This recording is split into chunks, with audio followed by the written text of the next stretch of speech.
Did he move her away too? Yes.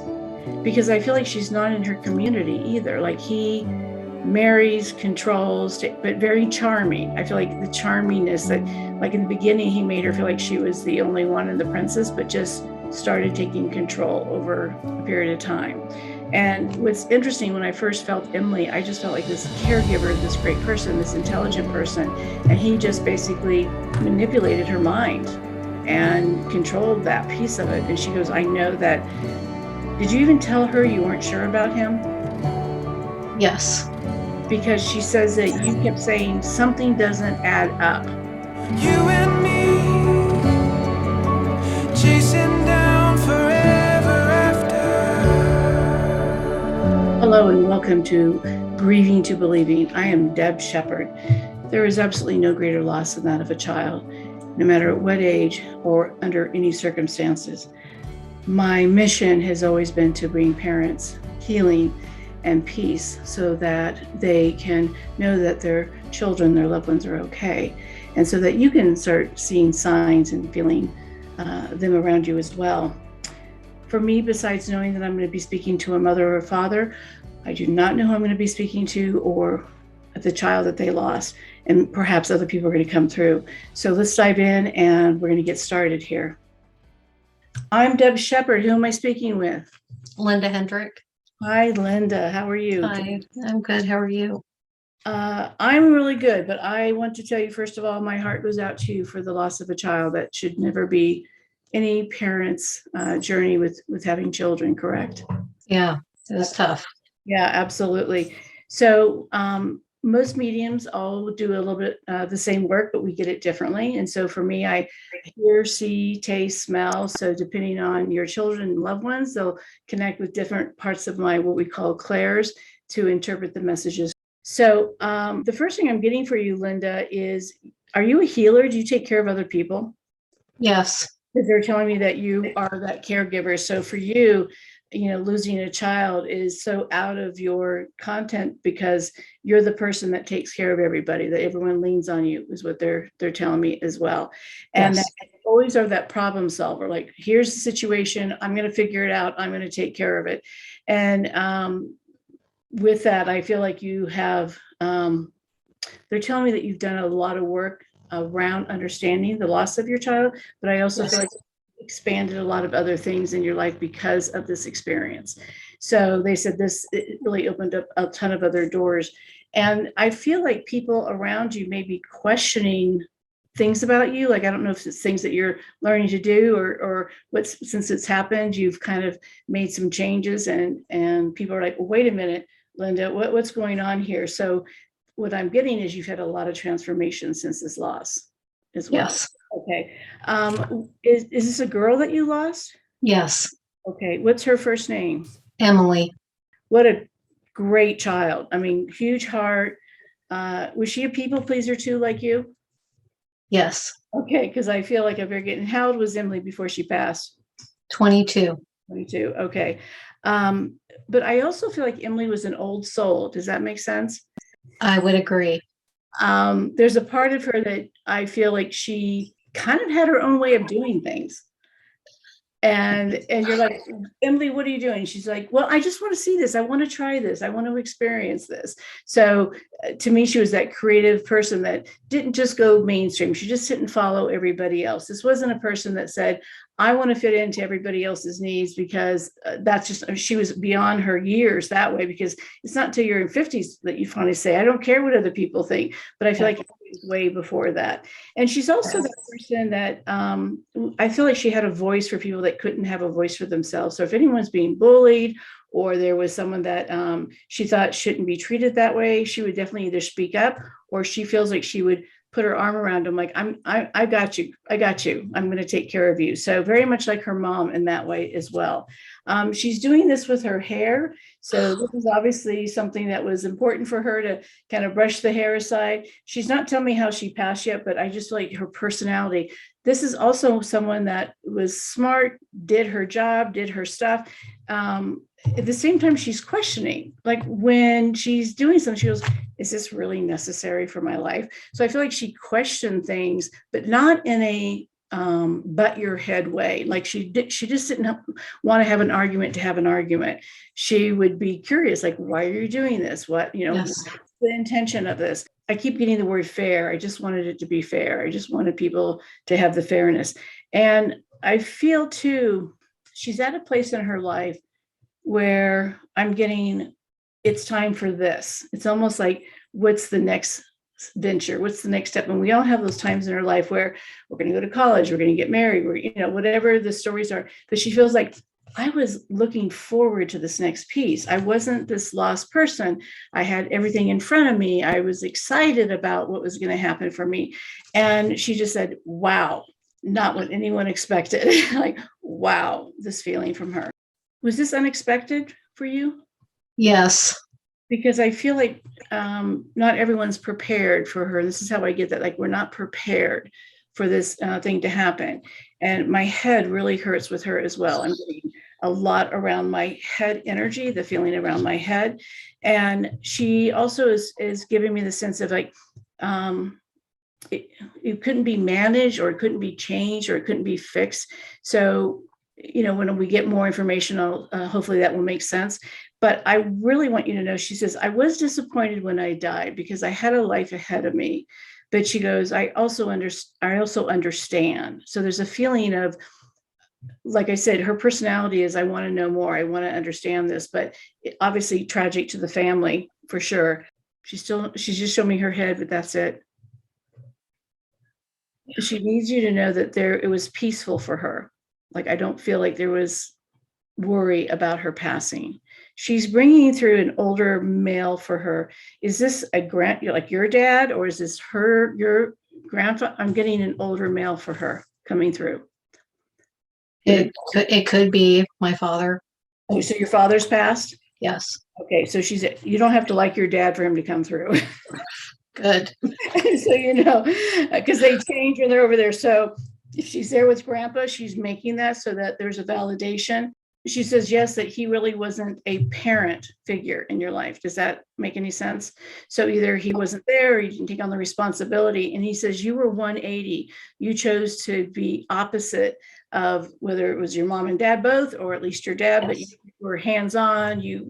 She says that you were always praising her, like, you got this, you can do this. Well, don't let it stop you. Don't worry about what other people say. So there's definitely a feeling of confidence around her too. She's also got a medium-sized dog with her.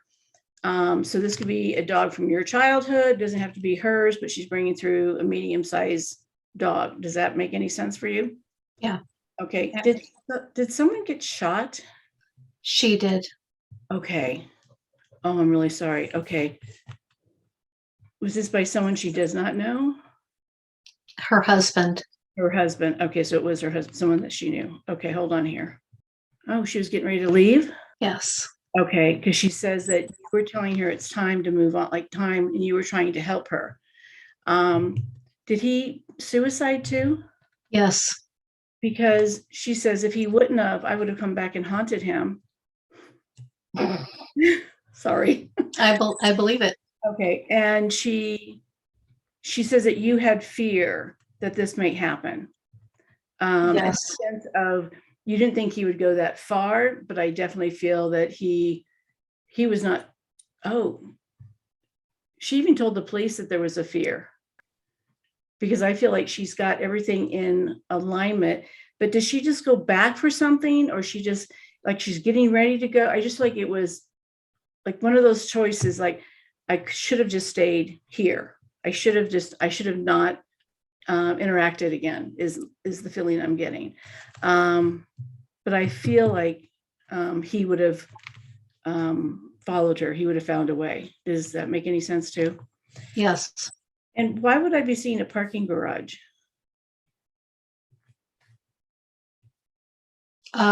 She slept in one night while she was very pregnant to escape him. So she tried so many different ways. Did she lose the baby as well then? He killed the baby after it was born. The baby was 8 weeks old. Okay, so this is letting, and I'm very sorry, Linda. So just so you know that your daughter is here, Emily. Excuse me, not Emily. Emily. Yeah, Emily. Baby. I'm I don't always get this right. Was it a boy? It was a girl. Girl. Okay, I always say that because Yeah. what's your grandchild's name? Her name was Tegan. Vegan. Okay, I'm so sorry. My daughter, Emily, and granddaughter Tegan were murdered in Fairbanks, Alaska, the day after Thanksgiving in 2016 by her husband. I did think that there could be some possibility of harm coming to Emily just based off of certain things that she had said to me, of being afraid of McKay and him making her sleep in her car a couple of different times. He had threatened her that he would do these things. And I feel that she wasn't safe enough protected. I keep getting like, she didn't know how to remove herself. She didn't, like, I feel like she tried to do everything, but I don't feel like she had power on her side. And she says that the husband, I don't even want to say his name, he was definitely a narcissist and had everyone believing him. Does that make any sense? Like, he's acting like, I don't know what she's talking about, that type of feeling to it. Wow. The heaviness I get from her is just the fact that she wanted to protect her child. She wanted to kind of, like, make things different. I keep seeing this. I want to break away. I want to take this differently. And my feeling is when she met him, he started controlling things pretty quickly. And I'm seeing him, is he trying to keep her from family, or I feel like he's trying to isolate her at the same time and make her feel like everyone else is crazy. So she's saying that she really couldn't let people know, her family, what was going on. And she regrets listening to him versus saying, Mom, I need help. Mom, she says, I know that you would have opened your door immediately or did whatever you could to protect her. And she just said that he was saying he would kill anybody that tried to take care of her. He did say that. So that was her thoughts, where I need to not let my family get hurt too. And I don't feel like he cared who he killed along the way. Did he smother the child? He shot her in the face and in the chest and in her abdomen. A baby? Yes. And Emily. Okay. Both. I'm so sorry. The first thing I'm getting from her then is the covering of the mouth. I feel like she's trying to give me an energy of, I could not speak. I could not yell. I could not ask for help, because I also feel within that 24 hours before her death that it was crazy. She's showing me that it was almost, I'm assuming maybe he was high on medication or on drugs or something, because I see this whole almost, like they're hostages in a situation. And I feel like she kept trying to talk him out of it or reason with him. And she was telling him she's leaving. Is that correct? Is that what happened? Yes. All right. And she's apologetic for, I'm not going to use the words apologetic. I feel like she now looks back and goes, I should have just went in hiding. And I know that people would have been there for me and protected me. She goes, but he made me believe that I was not protected, that he had the power. And that, and I'm seeing a news write-up with this, but I'm also sensing from her a feeling of not being heard. And this could be the police department. It could be whatever that is. I feel like she just feels like she's talking to a wall. Like she tried to go through the measures of asking for the right help and for protection. And I feel like she doesn't have anything to take care of herself. So I don't know if he made her stop working or he took her money, but I'm feeling very isolated there as well. So that she was unable to find her way. And did he move her away too? Yes. Because I feel like she's not in her community either. Like he marries, controls, but very charming. I feel like the charmingness that, like in the beginning, he made her feel like she was the only one and the princess, but just started taking control over a period of time. And what's interesting, when I first felt Emily, I just felt like this caregiver, this great person, this intelligent person, and he just basically manipulated her mind and controlled that piece of it. And she goes, I know that. Did you even tell her you weren't sure about him? Yes. Because she says that you kept saying something doesn't add up. something doesn't look right. Like you saw these red flags. And I feel like she would say, well, mom, it's this, or mom, it's that. Like she'd find the excuses. She says, I did hear you. I didn't want to believe I'm really in that situation. But she says, you knew, you felt it. Like you said, no, something's not right. But even though you supported her, you felt that. Yeah. Same time. And she's also apologizing to you for how you found out about her death. So my assumption then that there was the way it was handled or managed or how you got the call or someone showed up was like, seriously, this is how you're going to handle this. Well, I mean, I don't think there was any right way to tell me, but yeah, how it transpired, I think was just wrong. The whole thing. Yeah. And I knew the day that she died, that whole day I felt sick. I didn't know what it was. I just felt horrible. And then I got the phone call. Okay. So that also is probably about you knowing, that feeling of knowing, which is great, but also very sad because, what is it attached to? What's that going, what's happening? She says, Mom, you are a good mom. You set the path. You gave me the tools. My feeling around her is that she's a rescuer. And so she probably attracted people that had issues. Yes. Projects. And so for her, it was, she's taking care of somebody, but I felt like it turned very quickly with him, manipulating and controlling. Yes. It too. And I keep seeing him on drugs. Do you know if he took cocaine, if he did heroin, something? Did anyone tell you? Not that I knew of. I just knew that mentally I mean, I have a psych degree. Oh, okay. I could just tell, and it just runs in their family. Two of his brothers committed suicide. Okay. Very soon before that even transpired. Then it might be even his family coming in talking about all of their history. So if they have a history and you understand mental health, that's probably where she was thinking, oh, I can manage this. Oh, I can help him out. And as you know, mental health isn't just, okay, we talk it through. There's so much more in layers to it. And I feel like that's what I keep seeing him building her up and then pulling her apart. Is how he did it, which would make sense in the psych field, right? Yes, lots of gaslighting. Yeah, gaslighting. Yeah. What do you want to ask all of them, or any of them, or Emily, or I'm sorry you lost your grandchild too. Yeah, that was. I want to know, because the father-in-law was there too. I'm curious if he had anything to do with what happened to her. Okay, so what's his dad? Right. I'm wondering if he's the one that was on the drugs then, because he didn't die, correct? Yeah, he didn't die. And what's his very first name, or first name only? Oh, I think his name's Christopher. But the day that it happened, McKay killed his mom, the baby, and Emily. And apparently the father-in-law was outside of the room when it happened and didn't hear a thing. Okay. Yeah. So you have four people in that situation passed, huh? Yes. And was it 2 rooms? 1 room. Why do I see a door to a room? Is there like no, I'm seeing a door to an adjacent. Is there a bathroom right there, or?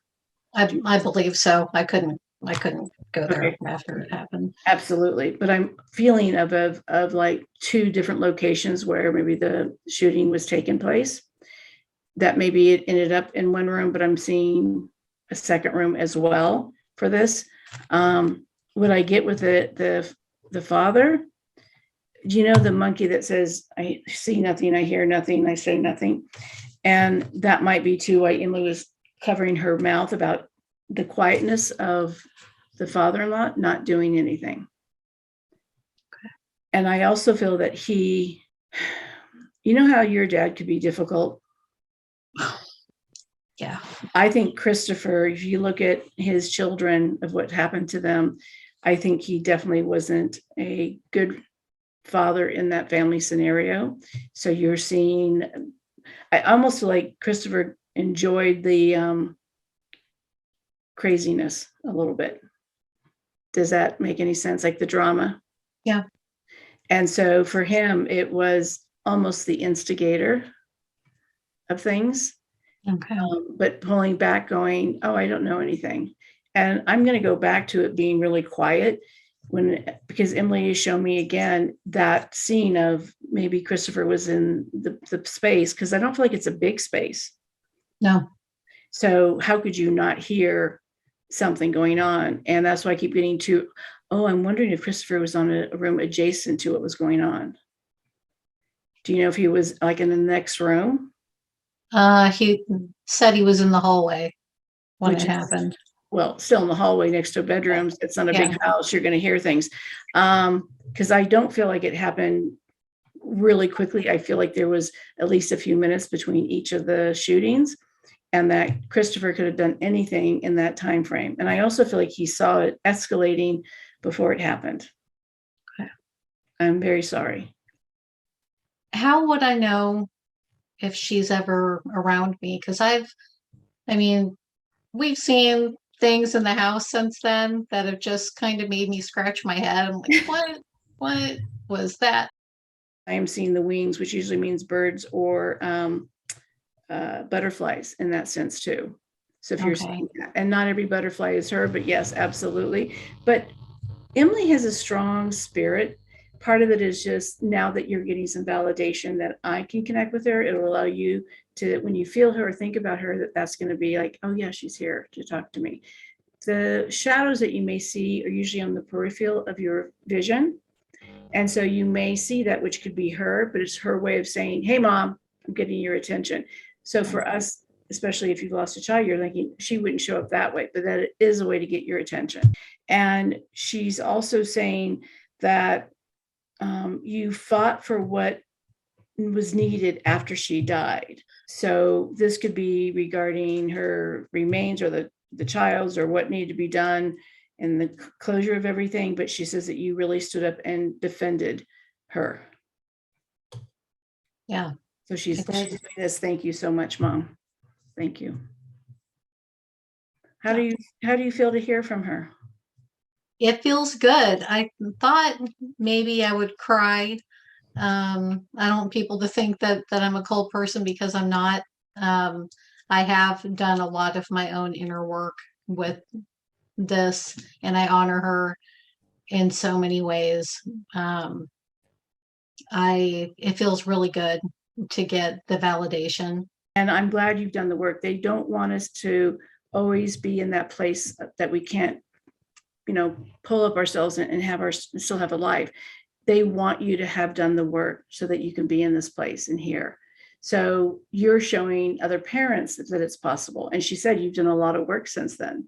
And for her to recognize it is very beautiful too. So again, Linda, I am in such gratitude, because it's not easy to get here on camera and be able to share your grief. So I'm in total gratitude for you being here. Thank you. Thank you. Thank you very much. This helped a lot. Emily was an amazing young lady. From a very early age, she loved taking care of people. And I would like to think that I played some kind of part in that, because that's what I do for a living too. She just had such an amazing heart, not just for people, but even for animals. And always just wanting to look out for anyone of any age.